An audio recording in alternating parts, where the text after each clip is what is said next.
Wales is perhaps the land that causes the most trouble with extremely incomprehensible regulations that even locals can't explain.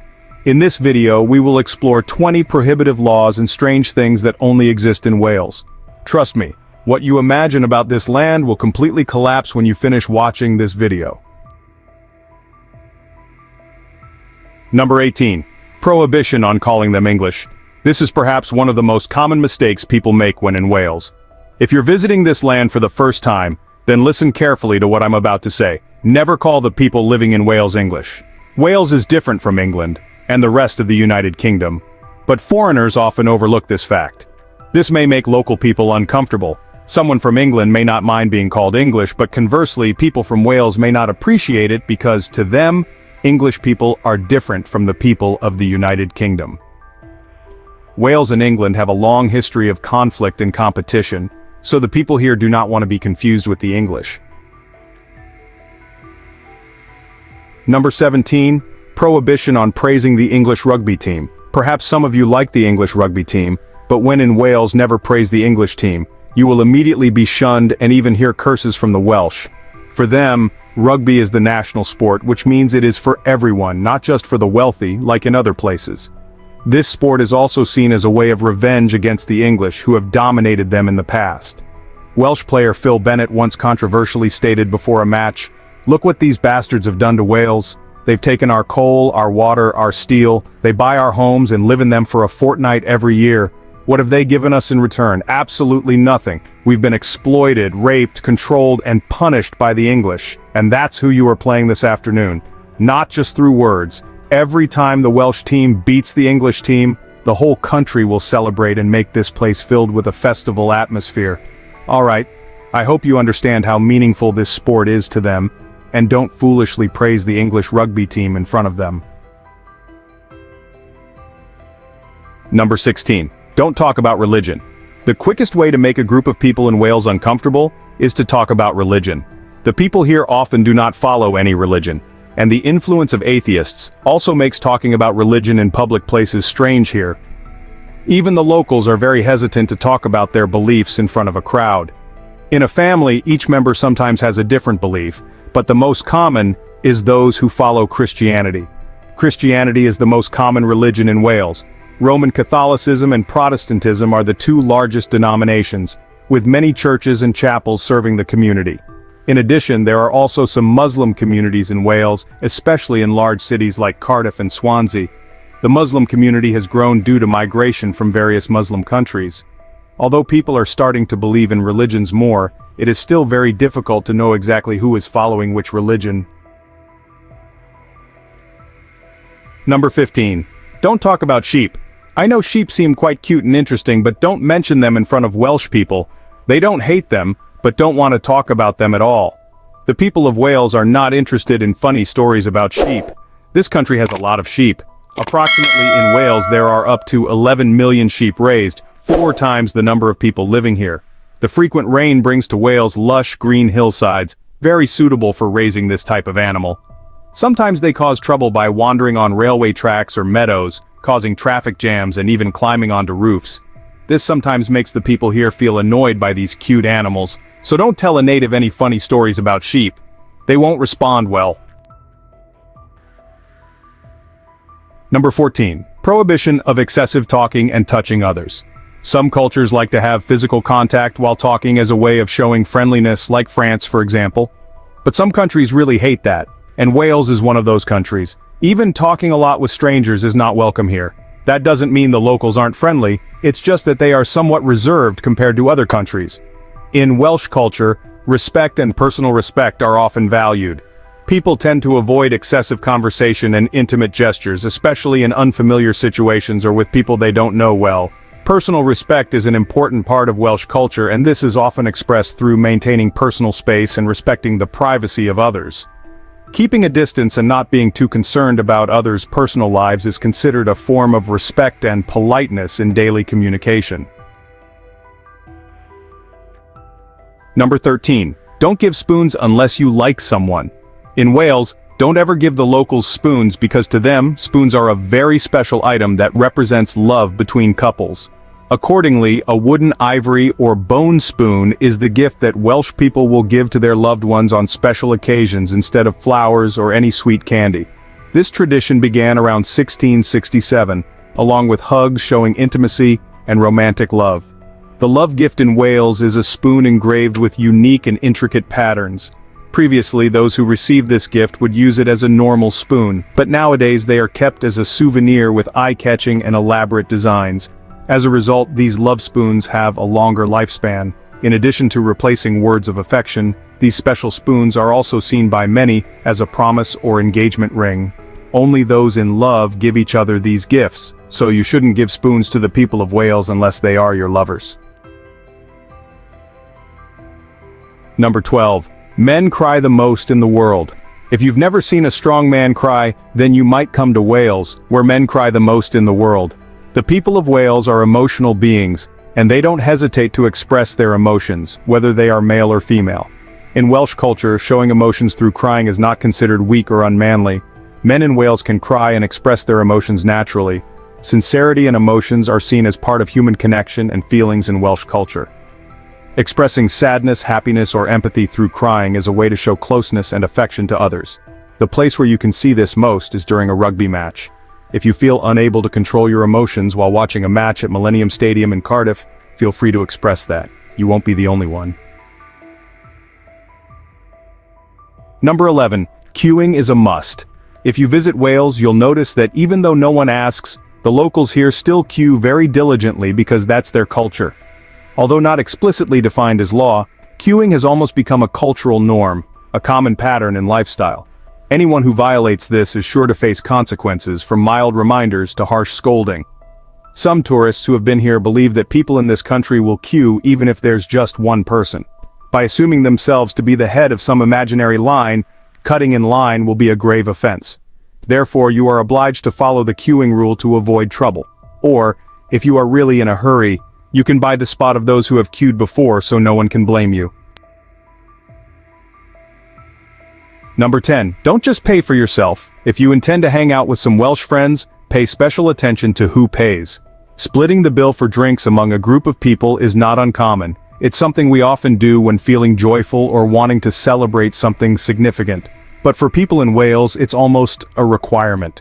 Whether you've met that person before or not, drinking with a group of people and only paying for yourself will make you the cheap one in the eyes of others. Clearly, this is a strange rule, and it's uncomfortable when we have to invite even people we don't know well. But we have no choice but to accept it because every country has its own unwritten rules. So, I'd say you need to think very carefully before going out with a group of Welsh friends. If you're the one initiating, they will assume you're paying, so remember to bring plenty of money. Number 9. Ban on plastic bags. As one of the countries promoting sustainable development for many years, Wales was the first region in the UK to impose fines for carrying plastic bags in 2011. Therefore, this will be a great destination for those who value zero waste. The policy applies to all types of businesses until 2050. The first thing you need to do when arriving in Wales is to learn how to integrate into nature like the locals here. The Welsh are very fond of and connected to nature. This creates a balance in life and work. So, to get acquainted with Wales, first of all, you need to change your lifestyle, be more active, and be ready to participate in outdoor activities. Getting close to nature, such as running, hiking, surfing, and canoeing, helps find a balance with nature in daily life. Number 8. Dense public transportation. If you don't like taking taxis because of the cost, it's okay. Buses and other public transportation services in Wales will take you to every corner of the country. Wales is connected to the rest of the UK, Europe, and some countries worldwide through road networks, railways, seaports, and some major airports in the UK. Southern Wales has Cardiff Airport, very close to Bristol and London airports. In the north, where Bangor University and Glenver are located, is close to the transportation hubs of Manchester and Liverpool airports. Additionally, for those in the Midlands, you can enjoy Birmingham Airport. In Wales, traveling by train, bus, car, or even private aircraft is very convenient. If you love to explore, young people will have exciting experiential journeys. Number 7. Land of the Dragon. When it comes to Wales, people often think of unique symbols such as large castles or the famous Welsh football team, but the national spirit of the nation is the image of the red dragon, a symbol of Welsh pride from ancient times to the present day. Throughout history, the red dragon has become the symbol of Wales, with many different interpretations. In Welsh, the dragon on the country's flag is often called Wy Draig Gach, literally meaning the red dragon. It's seen on the jerseys of Welsh sports teams and on Welsh food when exported worldwide. The red dragon has proudly flown on flags in towns and cities in Wales. Welsh people, women and children alike, view the dragon as a symbol of pride in their history and culture. The pride of the Welsh people is the red dragon standing on one leg against a green and white background. Like any ancient symbol, the appearance of the dragon on the flag has been associated with Wales for many centuries. The appearance of this red dragon has been adjusted and changed over time, with countless variations appearing in historical records. The current flag was officially adopted in 1959 and is based on the old royal badge used by kings and queens since the Tudor period. The red dragon itself has been associated with Wales for many centuries, and therefore this flag is considered the oldest national flag still in use as the national flag of Wales. The red dragon seems to have become more popular in the early 20th century when it was used for the investiture of Edward, Prince of Wales, in 1911. However, it wasn't until 1959 that it was officially recognized as the national flag of Wales. If you visit Wales on March 1st, St. David's Day, the National Day of Wales, you will see people dressed very elaborately in traditional clothing with red dragon prints. Today, we can still see the red dragon of Wales on badges, buttons, and the red dragon is even painted on the faces of sports fans at international matches. Number 6. Don't let the weather fool you. Many cultural artifacts depict the land of mist, with roads filled with fog, wild fields soaked in rain, and dusty or gloomy weather days. This is why the weather in Wales has become a legendary joke in their culture. This place has long been known for its harsh climate, sometimes raining cats and dogs, even in the middle of summer. In Wales, rain is so frequent that it hardly changes anything in people's daily lives. In sunnier countries, when it rains, the streets usually empty out, and people scramble to find shelter. Conversely, here, people hardly bat an eye when it rains.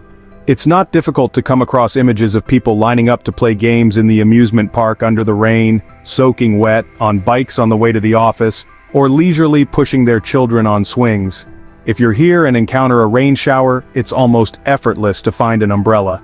Just ask any cafe or pub if they have any umbrellas left behind by customers. Usually they keep about 20 and are willing to give you one. But the weather's fickleness also means that within half an hour, what was pouring rain can turn into blazing sunshine, like in the desert.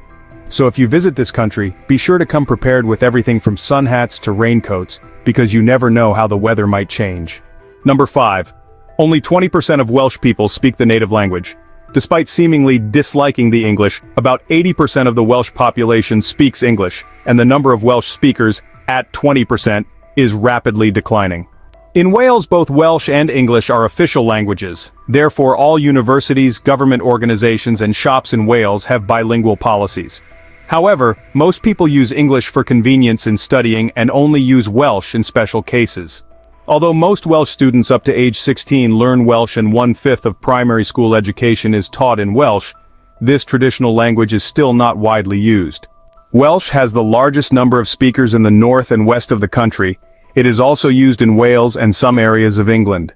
Welsh is also called Cymreg, originating from the Anglo-Saxons, meaning foreign language or Walha. The internal name of Welsh is Cymreg. Although this language may seem quite complicated, to make life more interesting with conversations with the locals about life and culture, you should equip yourself with basic Welsh. That way, instead of living as a guest here, you can easily integrate into Welsh life. Number 4. The world's smallest city.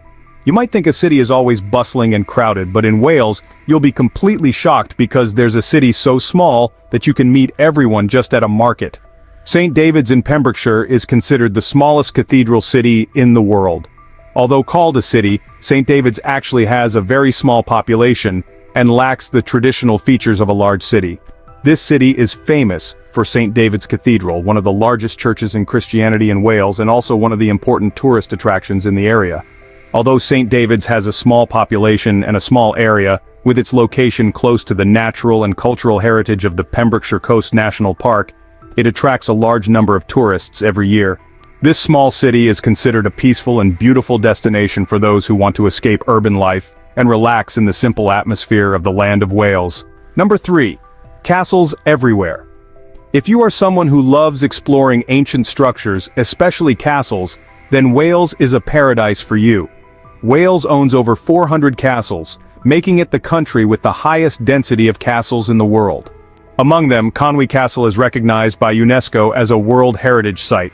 This is one of the remaining masterpieces from the Middle Ages. To build this structure, ancient people mobilized many workers to work day and night to create such outstanding artwork. The structure is considered the most beautiful fortress in Wales, marking the country's long history. Located on the north coast of Wales, Conwy Castle was built by Edward I. It has 8 towers lined up on top of a rocky hill overlooking the River Conwy. Conwy Castle was designed to repel any angry Welshmen who attacked by road. From here, you can admire one of the most beautiful views of the town with medieval walls. This castle is rumored to be one of the most haunted places in North Wales, full of strange stories from many eras. Accordingly, Conwy Castle is one of the best places to explore for ghost hunters. In addition to Conwy, you also shouldn't miss the opportunity to visit Margam Castle, famous for the ancient curse of the monks. This place is also a favorite spot for mystery investigators because this over 800-year-old castle has an ancient curse from the 16th century. At that time, King Henry VIII took over the building, originally a peaceful monastery. There was a monk who, before leaving, pointed to a wall and cursed that when it collapsed, the entire town would fall with it. Folklore has it that the monk is still watching the old wall. If you really want to explore these places, you should go with a few more people and prepare yourself mentally for the mysterious spiritual events that will happen to you. Number 2. Wales is the mysterious land of King Arthur. If you visit Wales, the first legendary story you'll likely hear is about King Arthur, a mythical figure in Arthurian legend. According to legend, Arthur is believed to be a mighty king of the Celtic kingdoms in the 5th or 6th century, and stories of his life and battles have become an important part of Welsh culture and cultural heritage. There are many places in Wales believed to be associated with Arthur and his knights, like Caerleon Castle, where there are rumors that Caerleon is where Arthur and his knights gathered, or Lynn, a lake in Snowdonia, believed to be where Excalibur, Arthur's legendary sword, was thrown, or in Isaac Valley in Pembrokeshire, believed to be where Arthur was buried. The stories of Arthur and his knights have become part of Welsh culture and cultural heritage, highlighting the mystique and allure of this land. Number 1. Other strange things. Wales is truly a land of many interesting things. The second longest place name in the world, the name of Everest, and the origin of tennis all start in Wales. The village of Wales holds the second longest place name in the world. The name of the town means St. Mary's Church in the hollow of the White Hazel near a rapid whirlpool in the Church of Silio near the Red Cave. You probably can't pronounce this long name unless you know Welsh. In addition to the peculiar village with the long name, Wales is also the birthplace of another famous name, Everest. George Everest was the first surveyor to map Everest and named the mountain after himself, and since then, we've called the world's highest peak Everest. Furthermore, Wales continues to be the birthplace of one of the most famous sports lawn tennis. Lieutenant Walter Wingfield of Wales invented lawn tennis in 1873. He came up with the idea at Non Quan Hall after playing with a new type of ball made from Indian rubber, designed to bounce on grass. Wingfield then proposed a set of rules and in 1874, patented the game under the name Spurty. There are many more interesting things about Wales that I can't send to you in this video's duration.